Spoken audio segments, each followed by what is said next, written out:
Welcome back. అంగన్వాడీలో పారిశుద్ధ్య కార్మికుల demand నెరవేర్చాలని కాంగ్రెస్ నాయకులు శైలజనాథ్ డిమాండ్ చేశారు. కార్మికుల డిమాండ్లలో న్యాయం ఉందని, వాటిని పరిష్కరించి రాష్ట్ర ప్రజలు అనారోగ్య బారిన పడకుండా కాపాడాలని ప్రభుత్వాన్ని కోరారు.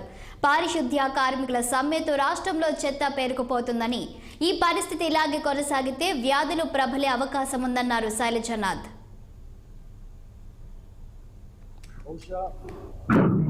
పెద్ద అధికారులు లేక పెద్ద రాజ్యాంగబద్ధమైన పదవుల్లో ఉన్న వాళ్ళు ఈ కనపడడం లేదేమో కానీ ఆంధ్రప్రదేశ్ రాష్ట్రం ఈ రోజున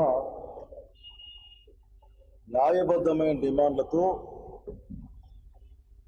అనేక ఉద్యోగ వర్గాల వారు ఆందోళన పథంలో దాదాపు 3 వారాల నుంచి రాష్ట్రంలో ఉన్న సంగతి గుర్తు చేస్తున్నారు.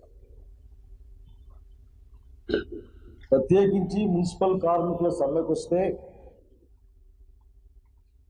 అధికారంలోకి రాకముందు పారిశుద్ధ్య కార్మికులు దేవతల్లాగా కీర్తిస్తూ వాళ్ళకి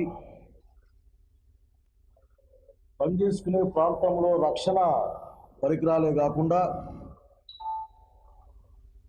ఎక్కువగా వాళ్ళు ఈ మురికికి సంబంధించిన పరిస్థితులకు ఎదుర్కొంటారు కాబట్టి